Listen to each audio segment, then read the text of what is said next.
eritreretintsika ninina mety zavatra efa nomanitsika planina efa napetrakintsika teo amin'ny fiainantsika tena marina hoe ny fahaizana mandamina no entina miady ozy izy ny tenin'Andriamanitra fa nefa ny fahaiza mandamin'Andriamanitra mety kokoa amintsika no ny fahaiza mandamintsika ny eo amin'ny fiainantsika vakitsika ny eo amin'ny Isaia toko 7:20 amin'ny anaran'i Jesosy manao hoe endre zato fiadalanareo moa ny mpanefy tanimanga va no heverina ho tahaka ny tanimanga ka natao va ilaza izay nanao azy hoe tsy nanao ahy izy na ny zavatra voaforona va ilaza izay namorona azy hoe tsy manam-pahalalana izy azotsika ve misy fotoantsika te hiteny amin'Andriamanitra mahay noho ny Andriamanitra hoe za allo za hanao izay tiako atao ihany allo za hanao izay mety amin'ny tenako ihany allo za manao an'izay zavatra efa nomanko tamin'ny fiainako misy olona eo amin'ny fiainany dia tena hoe manao plan izy tena hoe za aloha eto amin'ity mandritra n'ity taona ity tena tsara tsika manao plan hoe eto katreto dia ity ny ataoko aloha dia rehefa amin'ity taona ity indray dia miasa aloha dia reheto indray dia manambady indray dia eto indray dia teraka dia eto indray dia manao trano misy olona tena manao an'izany plan izany amin'ny fiainany mety tsy ratsy izany fa zao rehefa misy fotoana ireo zavatra ireo mety hoe misy mandingana ny anankiray amin'ireo dia zao hoe lasa kivy ilay olona lasa ohatrany hoe tsy tanteraka ilay zavatra ilainy dia zao lasa kivy izy lasa indraindray lasa mivarilavo izy satria manino tsy mitanteraka ilay zavatra ilainy dia zao ndao tsika hiverina tahaka ny tenin'Andriamanitra hoe tsy tsika tokony hiteny amin'Andriamanitra hoe zao ny ataovy amin'ny fiainako fa isika manaiky fotsiny fitarian'Andriamanitra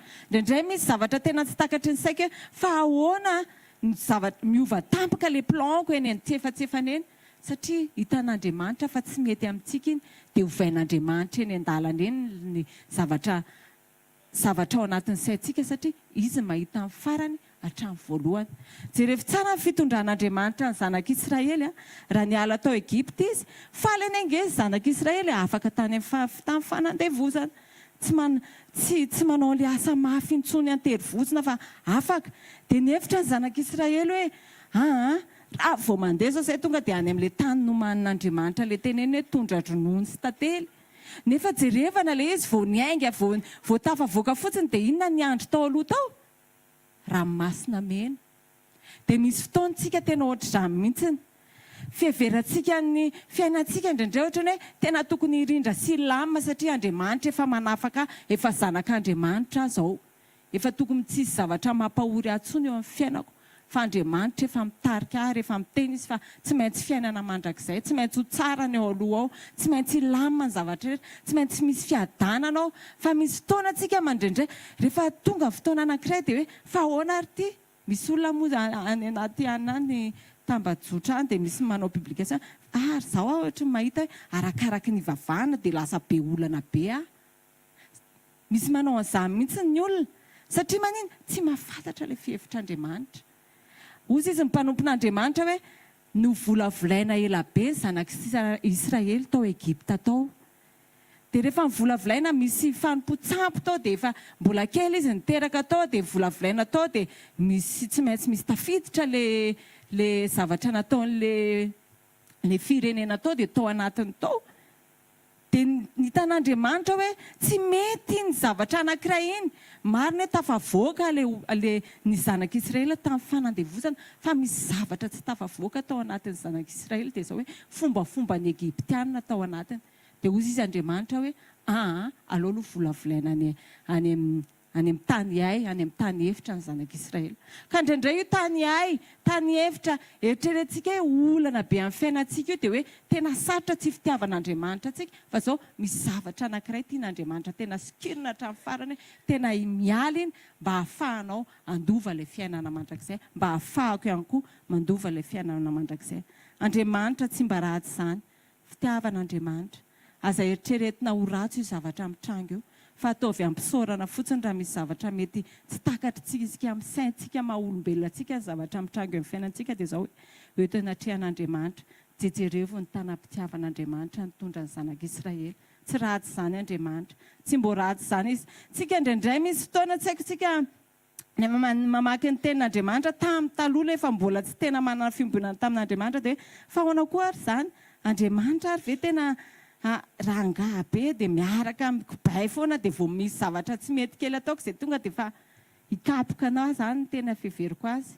Fa tsy izany ilay izy fa Andriamanitra manana lalana ho asy anao, lalana izay mitondra fiadanana fa tsy loza. Aza manahy amin'ny zavatra mety olana eritreretinao mampitototo anao io.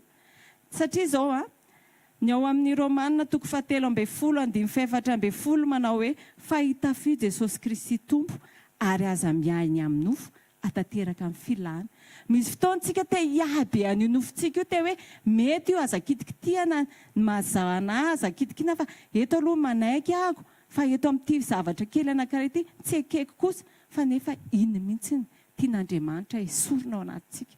Tsika ihany anie dia mahafantatra an'ilay izy eto anie ilay blocage tsy mety androsoko miaraka amin'Andriamanitra, mahatonga ny tokantranoko mety tsy mety, mahatonga ny zanako tsy miova, mahatonga ny vadiko tsy mivavaka, mahatonga ny fiainako tsy mety dia maninona tsy olona fa izy ianao ihany. Rehefa mijery fitaratra tsika dia izao hoe ny fitaratra tsika dia ny tenin'Andriamanitra. Rehefa mijery ny tenin'Andriamanitra tsika dia eo tsika mandinika ny tenantsika hoe aiza ho aiza amin'ilay zavatra tenenin'Andriamanitra tsika. Rehefa mandeha ny révélation atao amin'ny fanompoana dia izao hoe communion ozy izy. Rehefa manao communion, ao anaty communion manao mandray taridalana avy amin'Andriamanitra hoe inona aiza ny tokony atao, aiza ny tokony ialana, miala amin'ny fahotana, miala amin'ilay tsy mialina intsony, miala amin'ilay fijejejona, fijangajangana be dia be. Araka voalazan'ny tenin'Andriamanitra aloha hoe tsy miaha amin'ny nofo satria eo amin'ny nofo daholo io zavatra mety lalovantsika io olana io dia eo amin'ny nofo daholo. Fa eo Andriamanitra ao anatin'ilay communion tsika manome fanahy masina hoe eto ilay zavatra ovana, eto ilay zavatra ialana, eto ilay zavatra esorina. Tena araka voalazan'ny mpanompon'Andriamanitra tamin'ny sabotsy tsy haiko izy tsika ny tonga atao hoe ilay feoan'ny rà. Io rà io tena miteny be lavitra io rehefa mbola miahany io nofontsika. Ilay rà ny razambe antsika tany alohantsika, tany aloha tany. Satria Andriamanitra ozy izy tsy hoe raha tonga olom-baovao ianao dia tsy hoe le ianao iny ihany no atao tsaratsara kokoa fa ianao ilay niova mihitsy dia ilay Jesosy ao anatinao no raisinao dia ny feoan'ny ràny Jesosy an'izay no miteny. Tena misaotra ny Jesosy mihitsy satria rehefa naheno an'iny dia hitako hoe tena confirmation be ilay izy satria misy akaiky kely anay izay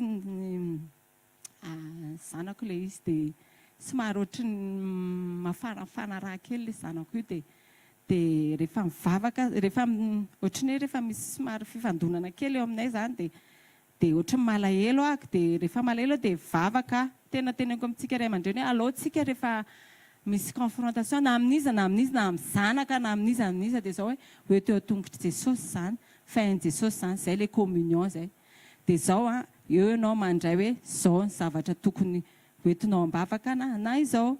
Dia rehefa mivavaka taloha kely ty révélation hoe rahan'i Jesosy io dia ozy izy Jesosy efa nandray anao io fa aoka ny rahanao teny lavitra mihoatra ny rahan'ny razambe an'io zazy io.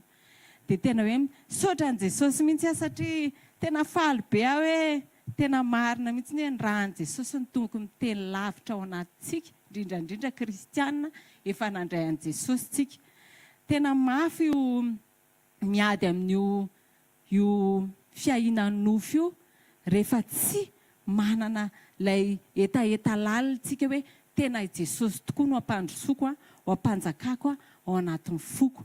Ilay fiahina manko dia izao hoe rehefa miaha ohatra anao izao ny zanako ao ohatra ahinao rehefa mbola eo aminao izy dia tsy maintsy tsika ray aman-dreny miahana azy fa tsy hoe avelany any izy dia olo-kafa miahana azy dia ohatr'izay mihitsy n'ilay fiahina zavatra na fiahinan'io toetra io na fiahinan'io zavatra tsy tiana esorina io dia izao hoe tazomiko io, ahiko io, tsy kitikitihana io, raha misy mikitikitika io dia tsy mety io fa tena io anahy io dia ohatr'izay ilay fiahinan'ny nofo izay andeontsika hamototra ny fiahinan'ny nofo io satria io fiahinan'ny nofo io tena tsy ahitantsika ny Jesosy mihitsy io ary tsy hahenontsika ilay communion amin'ny Jesosy mihitsy io fiahinan'ny nofo io satria manina ao anatin'ny fisaintsainantsika dia efa nofo ao anatin'ny fieritreretantsika dia efa nofo raha vao tsy Saint Kristy no mitoetra ao abetsaka ao anatintsika dia izao hoe lasa miahin'io nofo io foantsika andeontsika manomboka izao tena hoe ame an'izay etaeta izay hiala amin'io fiahin'ny nofo io satria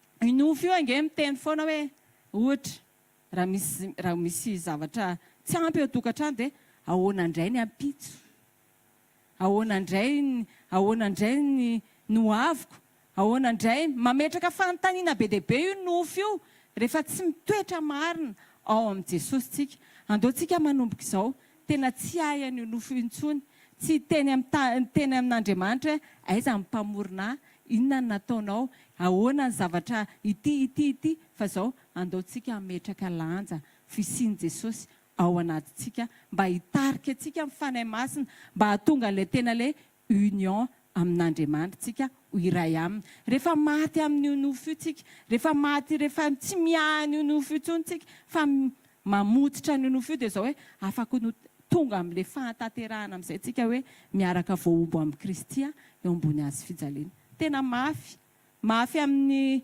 nofo no mandahan'izany indrindrandrindra rehefa eo amin'ny andavanandrom-piainana ao amin'ny tokantrano eo amin'ny vompiara-manompo indraindray nge tsy haiko nareo fa raha vao olo-kafa ohatra manao zavatra fahadisoana amintsika dia ohatrany hoe mora amintsika indrindrandrindra olona tsy mivavaka dia izy ary tsy manana ny Jesosiko tsisy fanahy masina mitarika izy dia mora amintsika mamela an'ireny olona ireny mora amintsika ny ohatrany hoe bon tsy manina fa raha vao ohatrany hoe ao tokantrano na ny hoe ny mpiara-manompo antsika samy maheno teny zaoko manina izy izao raha mba manao an'izao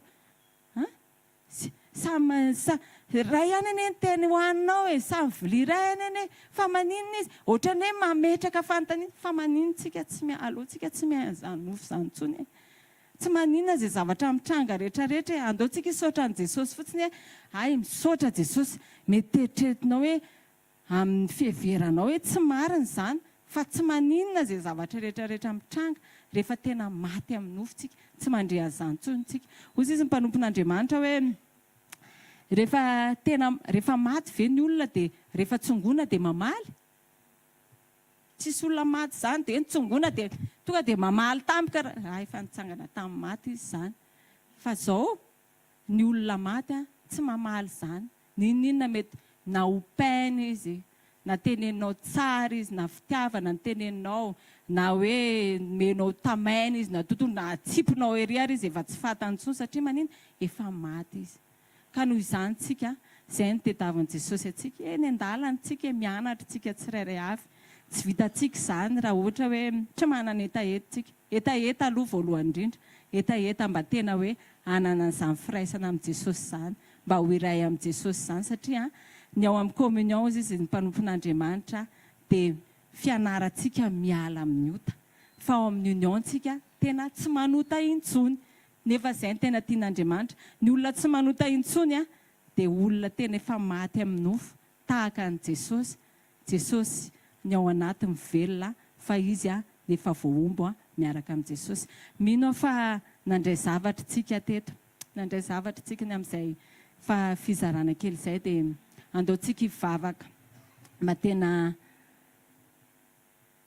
ho tanteraka amintsika tsirairay avy ny etaeta hoe ho faty hiaraka amin'i Jesosy Kristy eo ambony hazo fijaliana mety mbola tsy tena amin'izany tsika fa mbola eny an-dalana indrindrandrindra eny an-dalana mianatra an'ilay fiombonana amin'i Jesosy satria na dia ny aminaovana zavatra kely ary tsika dia mila an'izay fiombonana izay araka ny voalazan'ny tenin'Andriamanitra fa tsy mety raha tsy mivavaka mandrakarivo tsika ka tsy reraka ny zavatra rehetrarehetra dia ndao hoe ankinitsika amin'i Jesosy ary angatantsika fitariana aminy satria izay ny lalana andehanantsika ho any amin'ilay union amin'Andriamanitra atonga an'i Jesosy hitarika atsika ho tonga ao amin'ilay finenana mandrakizay satria izy ilay mpapakatra ho andrasantsika sy hampiditra atsika ho any amin'Andriamanitra dia ao amin'ilay finenana mandrakizay izay namboaran'i Jesosy ho aisanao dia asandrato mivavaka ray masina tsara indray izay ny an-danitro amin'ny anaran'i Jesosy Kristy avy any Nazareta. Mbola misaotra sy mamay voninahitra anao izay ny amin'izany teninao izany. Jesosy mankasitraka indrindra satria tena mianatra izay miaraka aminao. Ary tsy tianao hoe hianatra fotsiny satria tianao izay tena ho mpampianatra, mazoto, miaino, mankatoa ary mampiatra an'ireny teny ireny satria zava-poana ihany Jesosy ny fiainonay an'ireny teny ireny ary tsy marina mihitsy aminay ireny raha tsy hampiarinay amin'ny fiainanay. Jesosy amin'ny fotoana rehetra laninay tamin'ny zava-poana Jesosy ka tsy namezanay lanja ny teninao rehetrarehetra izay nambara amin'ny mpanomponao teto, izay fotoana rehetrarehetra izay niombonanay taminao ka namanginao anay ka mbola niahinay an'ity nofinay ity dia hifonanay anatrihanao Jesosy malalo. Indro izay Jesosy hiverinao tongotrao Jesosy tena hoe hiaino Jesosy izay fanambarana rehetrarehetra homaninao Jesosy ahatonga anay ho tsara fijeriny aminao Jesosy hibanjina mandrakariva Jesosy le azo fijaliana izay namonjenanay. Mankasitraka indrindra anao izay Jesosy ny amin'ny fitiavanao sy nindrafonao satria naharo-po ianao Jesosy sady be famindram-po aminay ary tsy mba nanisa ny elokay Jesosy malalo. Mankasitraka indrindra ka raha mbola hiteny eto ny mpanomponao Jesosy izay izary eto dia izao hoe aoka mifonay Jesosy tsy avinavina Jesosy ary ny fisaintsainanay tsy ho feno zavatra hafa akoatra ny sainao Jesosy ka hiavao mandrakariva ny ao anatinay mba handresenesanay Jesosy izay taridalana rehetra mba hahafahanay ho tonga amin'ilay fahatanterahana takanao.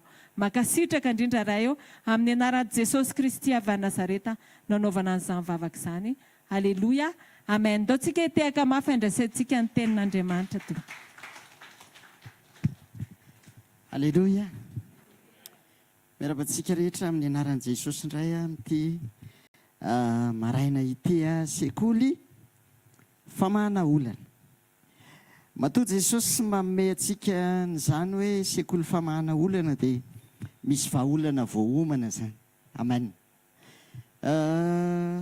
Andehantsika hijery kely vetivety. Misy lehilahy anankiray atao hoe Davida. Tena tsara, firaisana tamin'Andriamanitra. Ary io sekreny hatramin'ny farany. Natafavoaka azy teo amin'izay fiarahany tamin'Andriamanitra izay. Ny zavatra nitranga dia izao hoe voampiandro indray izy dia efa natoika an'Andriamanitra. Fa mpanjaka be voninahitra izy mbola natoika an'Andriamanitra hatrany. Amen. Hitanao ny lanja izany atao hoe fatokiny izany eo amin'ny fiarahana amin'Andriamanitra. Fa firy moa ny kristianina hoe départ zéro izy niaraka tamin'Andriamanitra. Fa rehefa tafy izy, aiza.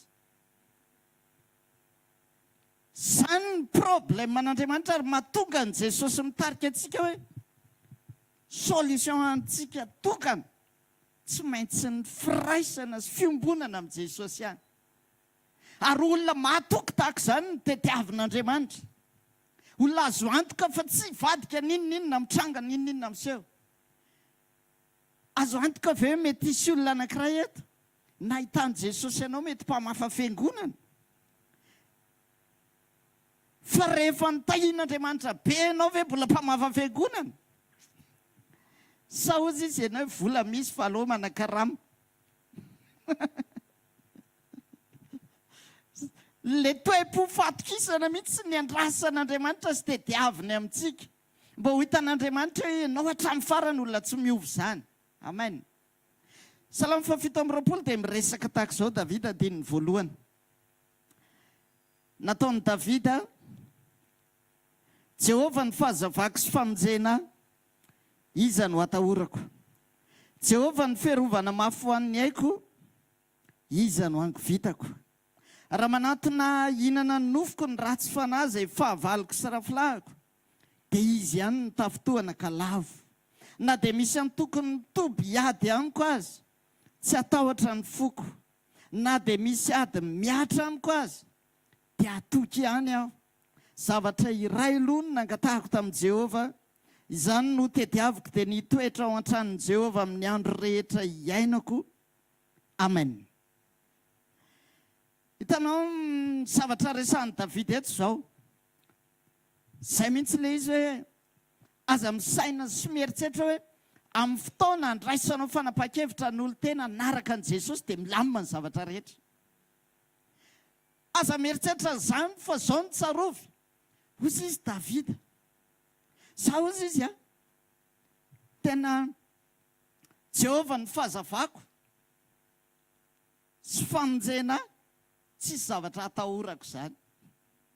Dia hozy izy koa izy fiarovana mafy tsy angovotra izany matetika itsika rehefa mitranga ny zavatra sarotra eo amin'izay no ahitana hoe hatraiza mifatra mifatokianao an'Andriamanitra. Fa Davida nametraka mihitsy hoe za mahatoky fa tsisy zavatra atahorako, tsisy zavatra angovitako izany satria za mahatoky an'Andriamanitra. Dia zao no nambarana. Rehefa toka fahavalo izy ho avy manantona hinana nofoko. Tsisy tahotra ao anatiko na kely aza. Ny fahavalo mety ho tonga, ny problème mety hitotona. Na dia misy atokony aza hiady amiko, za mbola atoky ihany. Androany tena tian Jesosy tafapetraka ao anatin'ny fotsika ny androany hoe na problème sur problème mitambatra reo. Rehefa tafatoetra ny fonao mahatoky an'Andriamanitra, tsy mataitra anao izay zavatra mitranga eo. Na rehefa tsy mahita hoe rehefa tena renao ny tsirony miaraka amin'Andriamanitra, ohatra mitady problème izany indray ianao. Azonao ele izy mifany ao tsinona dia hitanao hoe wow, misaotra Jesosy. Dia ohatra te hitana alefaso indray manaraka. Nisy fotoana tamin'ny voavoaka ilay hirandry solotray be hoe me fitsapana me fisedrana. Dia hozy hoe Jesosy tena mety amiko izany. Dia hozy izy ilay olona teo kaiky adala ianao. Iza ny olona ny te hangataka fitsapana sy fisedrana. Fa zao ilay izy dingana mbola tsy nisy ianao ilay izy dia tsy fantatra ao ny lanjany. Fa rehefa tafiditra ao amin'ny dimension iny ianao dia hozy ianao hoe zany mihitsy Jesosy ny ilaiko. Zany mihitsy satria maninona ianao te hanana fifandraisana lalina amin'Andriamanitra isan'andro. Dia renao hoe arakaraka ny sy ny fizantoetra tonga eo vao maika memandroso miaraka amin'Andriamanitra. Tsy tokony ianao izany ahionina eo amin'izay dingana efa misy anao androany. Fa tokony tsapanao isan'andro hoe mila miakatra isan'andro eo amin'ny fiarahana amin'Andriamanitra ianao. Dia hozy izy Davida tsy maninona na tonga daholo ary amin'ny fahavalo mitangorona eo reo. Fa zavatra ray ihany ny ilaiko. Ny toetra eo amin'ny fanatrehan'Andriamanitra amin'ny andro rehetra iainako. Amen. Zay solution omeny Jesosy androany. Ianao eo amin'ny fanatrehany isan'andro. Ianao feno fiombonana sy firaisana amin'Andriamanitra isan'andro. Raha vao zay ny tonga ao amin'izay dingana izay ianao tsy mataitra anao izay zavatra rehetra mitranga. Izay miseho satria manana fatokiny ianao hoe azoko antoka fa eo an-tanan'Andriamanitra zavatra rehetra. Tsisy akasika tsy hampaninina zany. Solution tokana. Tsisy afa-tsy eo am-pototry ny hazo fijaliana. Amen. Eo am-pototry ny hazo fijaliana ihany ny vahaolana tokana. Sareko ny hoe saina n'ity zavatra ity. Hozy izy tenin'Andriamanitra hoe ny teniny amin'ny hazo fijaliana hozy izy dia fahadalana ho an'izay ho very. Fa herin'Andriamanitra kosa ho an'izay hovonjena. Ilay fisainan'Andriamanitra sy ny hevitr'Andriamanitra anie izao hoe tsy solution tokana hamonjena ny olona fa tsy ny hazo fijaliana ihany. Vahaolana androany ny hazo fijaliana ihany. Ary io ny lalana tokana ahafahantsika tafavoaka ao anatin'ny zavatra rehetra izay lalovantsika. Andeha jery ten'Andriamanitra vetivetika tsika. Jerentsika Genesis toko 7:7. Genesis toko 7:7 ka ny andininy voalohany. Dia lavalava kely ilay izy vakiko fa ho tsongatsongako ny dingadingantsika kely ilay izy. Ho vakiko mihitsy ilay izy amin'izay zany azontsika tsara ilay tantara. Tamin'ny fotoana namakiko azy mantsy dia lasa saka inona ary mba hevitra ao Andriamanitra amin'ity zavatra ity. Amin'ny anaran'i Jesosy. Ary rehefa afaka izany dia nisy nilaza taminy hoe 7:7 fa tsy 7:7.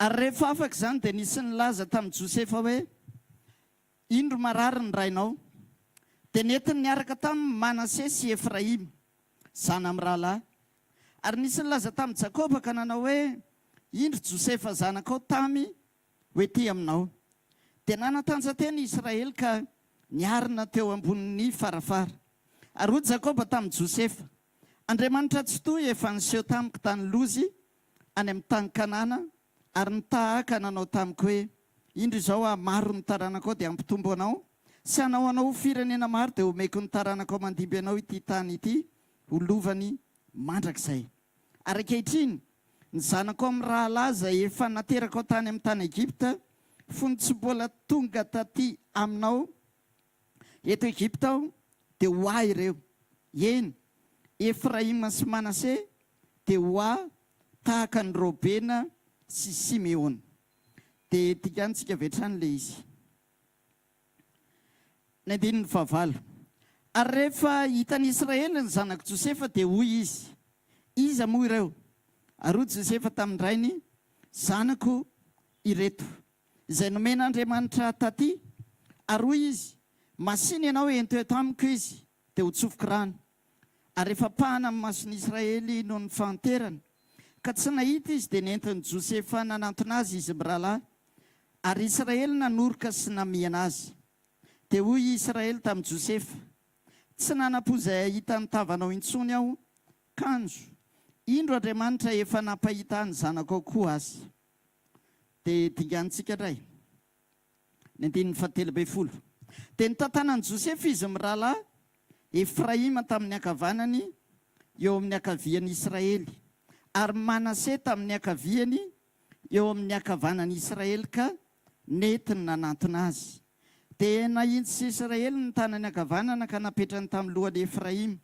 nefa izy ny zandriny fa ny tanany ankavia kosa teo amin'ny lohan'ny Manase fa ninona taony toy izany ny tanany nefa Manase ny lamatoa dia nitsojanao ny Josefa izy ka nanao hoe Andriamanitra izay nandehanany Abrahama sy Isaka razako teo anatrehany Andriamanitra izay mpiandry ahatra izay niainako ka mandraka androany ny anjely izay mpamonjy ahy tamin'ny loza rehetra izy ane hitahy ireto zaza ireto ary eo ka ny anarako sy ny anarany Abrahama sy Isaka raiko no hanonana azy ary tombo maro dia maro eo amin'ny tany ane izy ary rehefa hitan'i Josefa fa ny rainy nametraka ny tany any ankavanana teo amin'ny lohan'ny Efraima dia tsy sitrany izany ka ny raisy ny tanany rainy mba hampiala azy amin'ny lohan'ny Efraima ho amin'ny lohan'ny Manase ka hoy Josefa tamin'ny rainy toy izao no izy tsy izao no izy rikaky fa ity ny lamatoa ka hapetrao eo amin'ny lohan'ny tananao ankavanana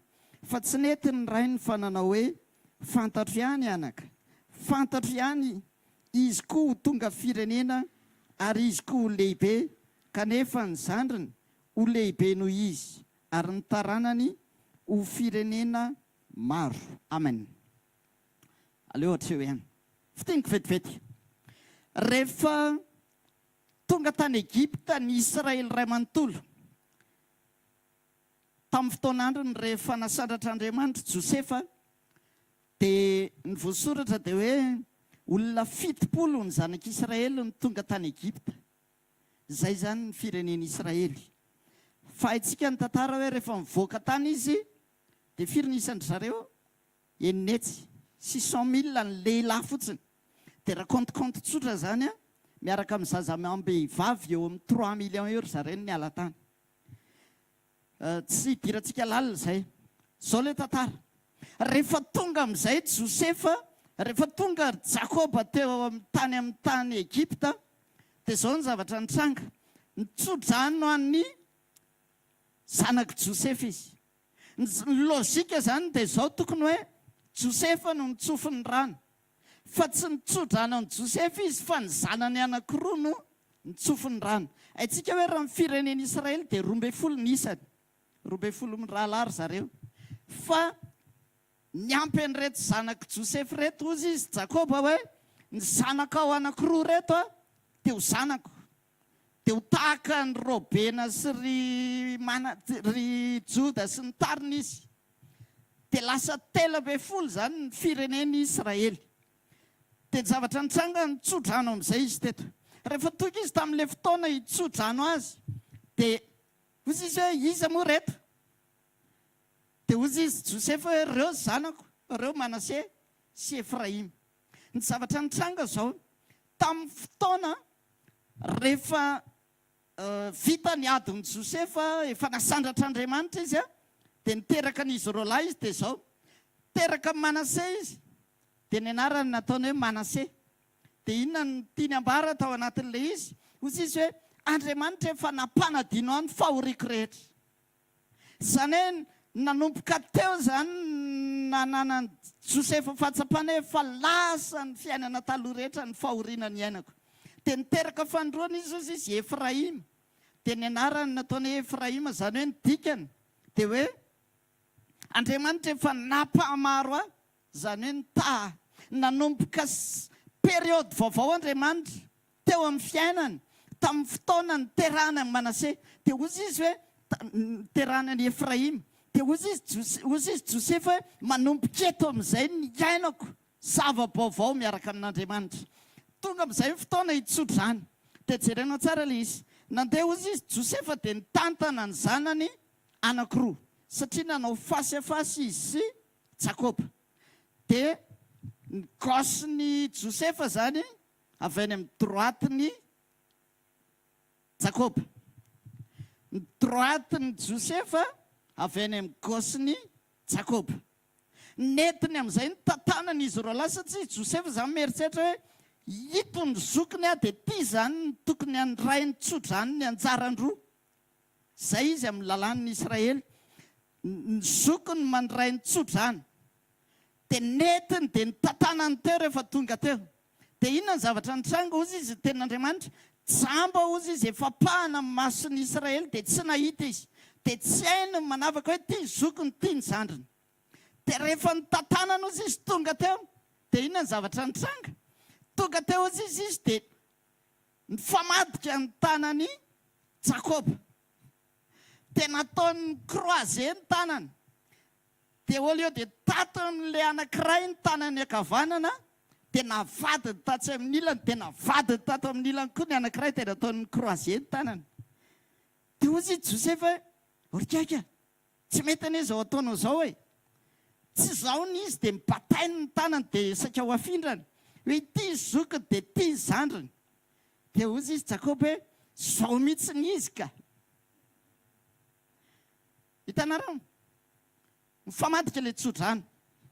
Lasa n'ilay zandriny ny anjarandroa. Dia io ihany anefa nitranga ny seho tamin'ny nandraisan'ny Jakoba koa ny tsodrany. Satria tamin'ny fotoan'andro ny jamba koa Isaka. Dia rehefa jamba izy dia tsy hainy nanavaka ny Esau sy Jakoba. Dia lasa ny Jakoba tamin'ny hafetsena ilay tsodrany.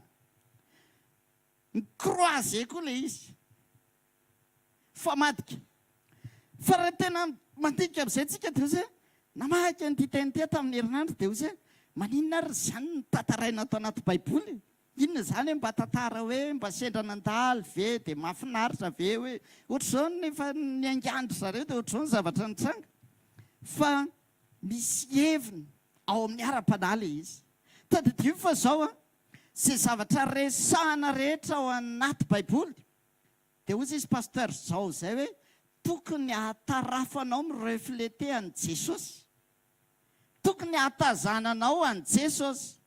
Dia raha nametra tanana nandeha nitsodran'ny zanaky Josefa, Jakoba, dia ny famadika ny croisé ny tanany.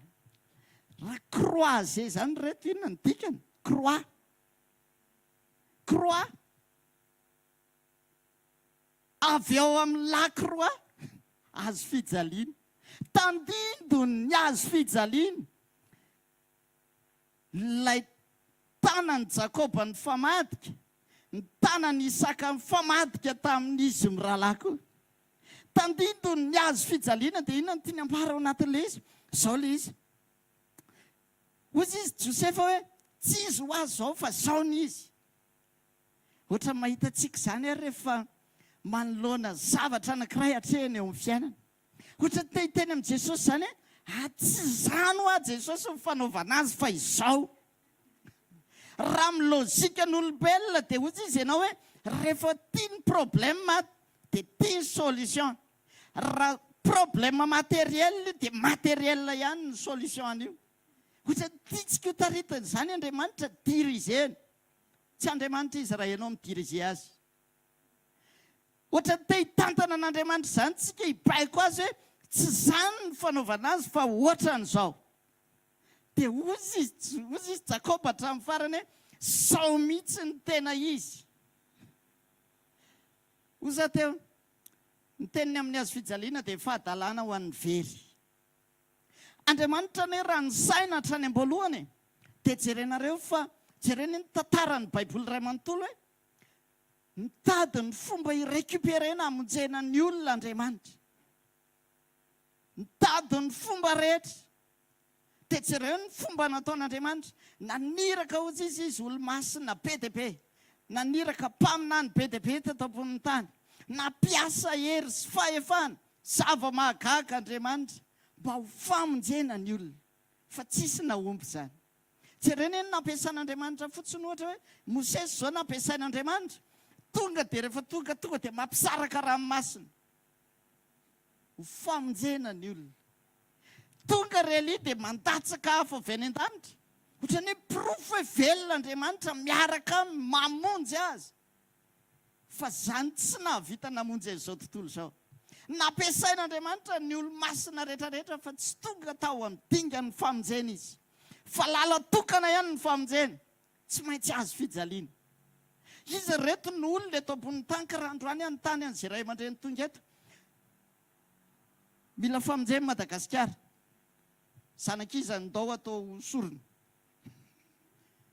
Dia ifanilika eto hoe izy no atao sorona zanak'iza.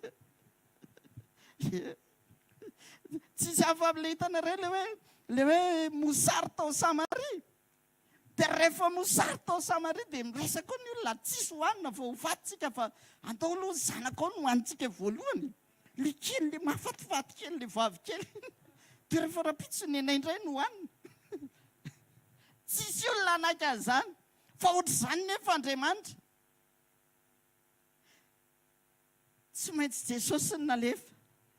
Sorona. Satria izay ny lala tokana azahoana famonjena. Tsy maintsy Jesosy ny nalefa n'Andriamanitra teto ambony tany hatanteraka ilay famonjena. Satria efa niala nen'Andriamanitra. Jerenareo ny tenin'Andriamanitra entre ny Malaki katreo amin'ny bokin'ny Matio. 400 taona ny faharetany io. Fa tao anatin'ny 400 taona tsy niteny intsony Andriamanitra. 400 taona tsisy mpaminany teto ambony tany. 400 taona tsisy olona nirahan'Andriamanitra. Nangin'Andriamanitra. Satria manino? Miala nenina izy mitady hoe inona ny solution farany ho an'ireto olona reto. Solution farany tsy maintsy Jesosy. Tsy maintsy Jesosy ny alefa any ambonin'ny tany. Fa izay ny famonjena farany ho an'izao tontolo izao. Hatramin'ny androany mbola solution tokana ihany ny azo fijaliana. Ka raha hiteny ianao androany ninona problème anao, tsy maintsy azo fijaliana ihany ny solution farany.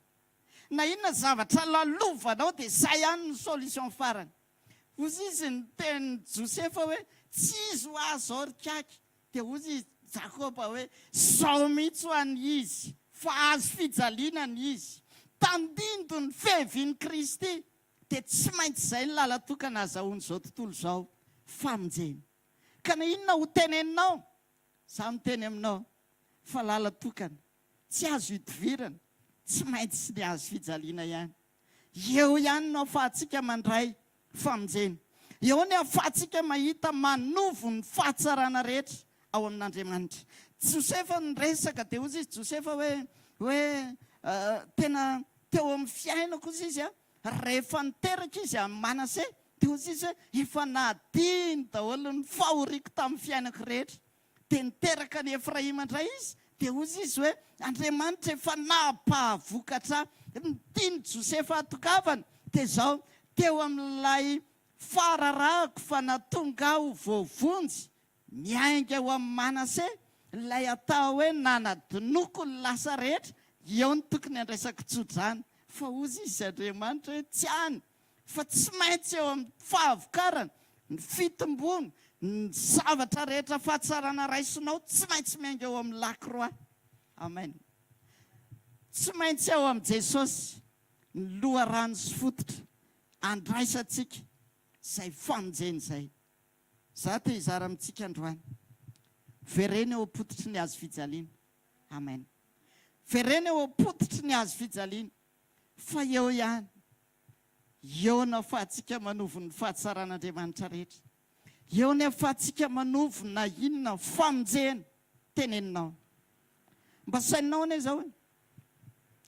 Ambara-patonga Jesosy teo amin'io hazo fijaliana io. Ny aretany eny ny fahoriana rehetra. Raha miteny amiko anao androany hoe marary. Dia ho za aminao. Misy anjara fanasitranina anao eo. Amen. Satria maninona? Talohany tondrany ny hazo fijaliana. Dia nikapohany intsivy amby 30 izy ny tenin'Andriamanitra. Dia nitiakapoka taminy anefa nanasitranana antsika. Tsy diakapoka 7 amby 30 ny ilainao fa ray ihany. Ray dia ampoanao. Teo ambony hazo fijaliana izy. Ny fantsihana ny tanana ny tongony. Tsondronina ny lefina ny lany voany. Mba hizavatra hivoaka ho raisinao. Dia teo ny namitsoran'i Jesosy sy ny famonjena rehetra. Ka na inona famonjena ilainao androany. Eo amin'io hazo fijaliana io ihany. Lalatokana. Lalatokana ny hazo fijaliana. Ary tsy azo hitovirana. Raha misafidy niaraka amin'i Jesosy ianao, dia ho za hoe eo no andraisanao ny famonjenao. Verena eo tongony indray. Verena eo tongotry ny hazo fijaliana indray. Maneke indray fandray amin'Andriamanitra. Eo. Za te hiteny amintsika. Rehefa misy zavatra mitranga sy ny manjo ny sarotra. Aza miazakazaka mitady mpanompon'Andriamanitra. Aza mitady olona hitantarana amin'ny problemanao. Aza mitady olona hampahery anao. Fa eo akaikinao ny hazo fijaliana. Dana miverina eo. Dana metoraka eo. Dana hoeto eo izay tsy zakanao rehetra. Fa disponible ho anao amin'ny fotoana rehetra eo. Disponible afaka andraisanao izay rehetra andrasanao amin'Andriamanitra eo. Ary mbola azo antoka hatraminy androany. Ary ambara-pialantsika isanao eto amin'ity tany ity mbola azo antoka. Fa eo ihany no voan'ny famonjena sy ny famonjenanao. Andeha hianatra an'izany tsika ka atoky an'Andriamanitra. Misy zavatra tsaroako kely tamin'izay tamin'ny mbola kely. Dia fiangonana anisanay tamin'izany misy hazo fijaliana be izay eo ambadiky le altara. Dia zay za mpinamanamana dia efa fakafantatra e. Dia rehefa tonga ny fotoana eny dia hivavaka, dia efa ao ny rendez-vous ao ambadiky le hazo fijaliana io. Dia rehefa tonga ny fotoam-bavaka dia efa place fixe ho anay io. Place fixe satria izao tsisy olona tonga aloha zany fa zay tonga aloha dia efa ao daholo mpinamana rehetrarehetra. Dia fifaliana zany amin'io tsy le atsy amin'ny devant hoe mahita le pasteur sy olona ao fa le ao ambadiky le hazo fijaliana. Dia rehefa tonga le fotoana le hoe hivavaka farany iny, tonga dia miara-miazakazaka mandoalika eo amin'le hazo fijaliana.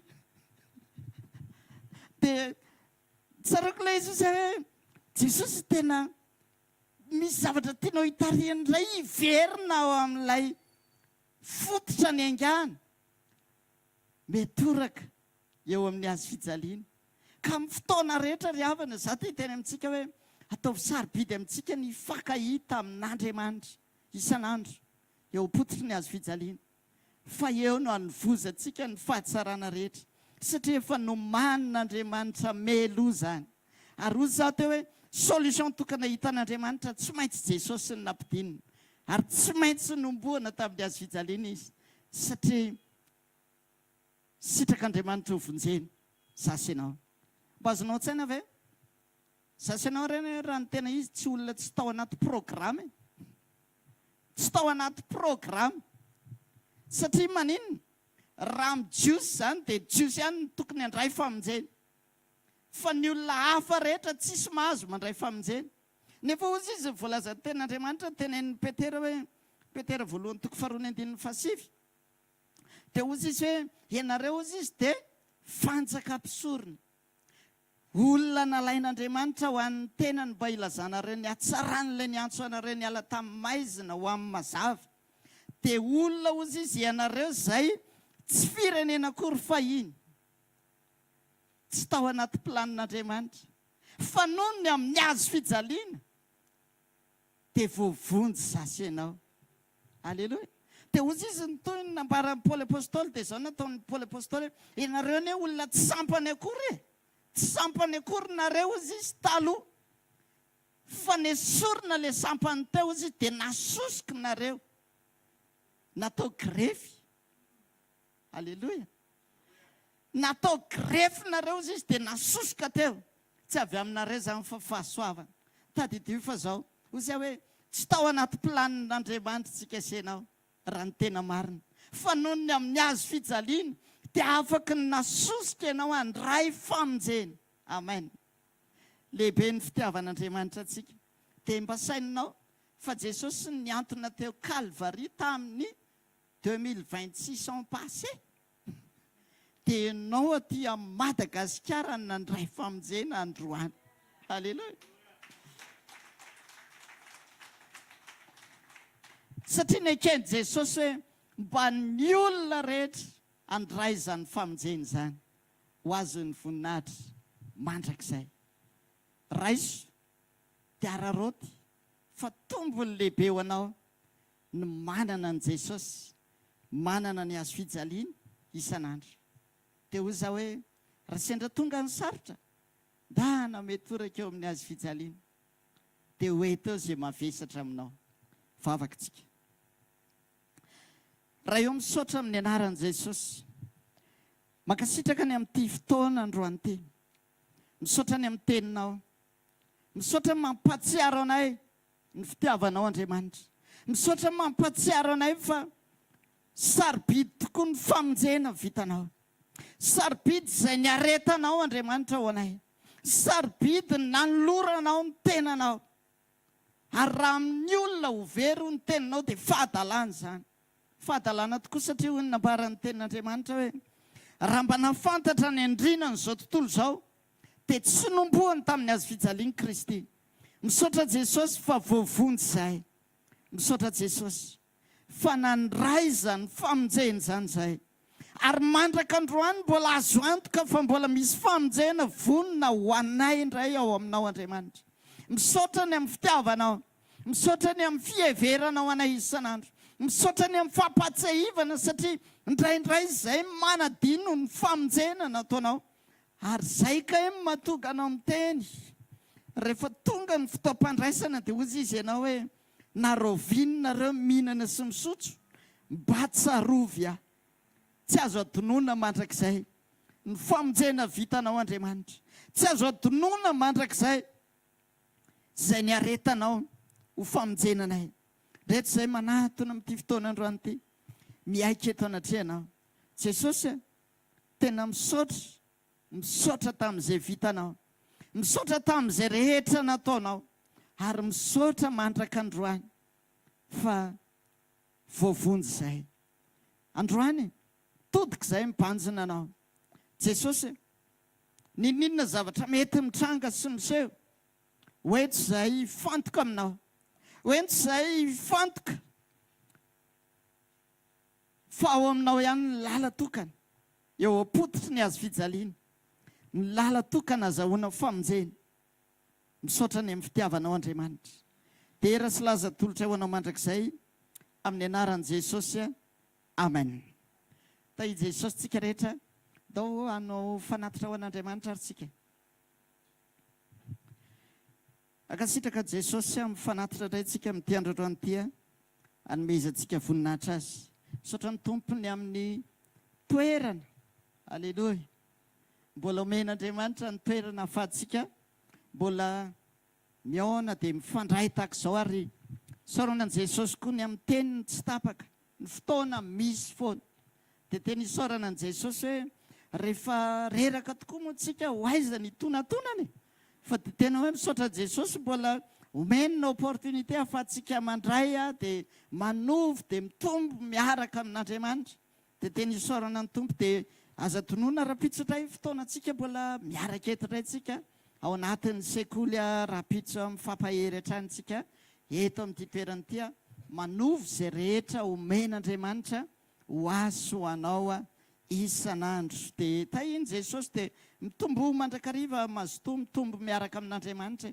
ary za koa teny mazotoa mikatraka zavatra vaovao foana ao amin'Andriamanitra satria tsy lany zany aho tsy lany aho fa eo ny loharano fanovozantsika dia tena hoe manovotsika ao amin'Andriamanitra isan'andro ambara-patoga Jesosy ary tena hoe ambara-patogatsika ao amin'ilay dingany tena fahatanterahana iandrasan'Andriamanitra atsika ndao hitsangantsika ary asatrato ny tananao dia hivavaka misaotra ny tompontsika ny amin'ny fotoana androany Andriamanitra misaotra mankasitraka indrindra ny amin'ity fotoana androany ity indray dia misaotra ny amin'ny sekoly androany nafahana indray ny fandray taminao dia ahafahana indray mbola mamantatra ny sitraponao misaotra ny amin'ireo mpanompo izay nataonao mifanesy ny tondra ny hafatra teto fa dia reno ny vatsy hoentinay mamakivaky ny fiainana Jesosy ary dia tena hoe faly ny fonay satria matsiaro izay fa ianao ny tena loharanonay ary ianao ny rehetra ho anay amin'ity fotoana ity Andriamanitra veriny izay manatona anao dia tehiteny tahaka ny Davida koa izay hoe zavatra ray aloha izay no nangatahako dia nitoetra eo amin'ny fanatrehan'Andriamanitra mandrakizay amin'ny andro rehetra iainako terizo reto olo reto tsirairay avy Jesosy eo anatrehanao satria fanahy sarobidy eo anatrehanao sarobidy satria ny rahanao no nanavotanao ary ny rahanao no ny fidiananao anay misaotra ny amin'ny fitiavanao terizo ny tsirairay avy terizo ny finoanay tsy ho raraka tehirizo ny fanoloran-tenanay hatramin'ny farany tehirizo eo amin'izay fiarahana aminao Andriamanitra mba tena hoe hijoroanay tena ho amin'ny famendrena tokoa ambara-piverinao ary tsy ho amin'ilay fahadisom-panantenanao sanatria raha hiverina ianao fa tena ho faly ianao mahita dia ho faly ianao ampandroso anay mankasitraka ny amin'ny fitiavanao Andriamanitra dia homemboninahitra ny naranao tamin'ity fotoana androany ity tsaroviny tsirairay avy indray dia hiatrika tontolo andro hiatrika didy maro samihafa asa mandraraha zavatra mety sarotra ho atrehana amin'ity andro androany ity na inona ny toky sy ny antoka ao anay dia izao ianao miaraka aminay mandrakariva ary ianao momba anay mandrakariva ary ianao mampandresy anay ao anatin'izay rehetra mety ady lalovanay tsaroviny tsirairay avy dia ianao nefa melo lalana manokatra lalana any amin'izay rehetra alehany tsirairay ary ampahita fity azy amin'izay rehetra alehany koa amin'ity androany ity mino zay fa miaraka aminao ao apototry ny azo fijaliana zay tsisy zany varavarana mikatona ka tsy sokatra eo amin'ny fiainany tsirairay satria ianao no mijoro amin'ny fahasari-piaro Andriamanitra eo amin'ny fiainany zanakao ary matsiaro ny teninao ambarany boky ny mpanao salamy manao hoe aoka itsangany Jehovah dia ela ny fahavalony ary tahaka ny fanelisetroka ny fanelezanao azy tompo aoko fahamarinana ho an'ny tsirairay androany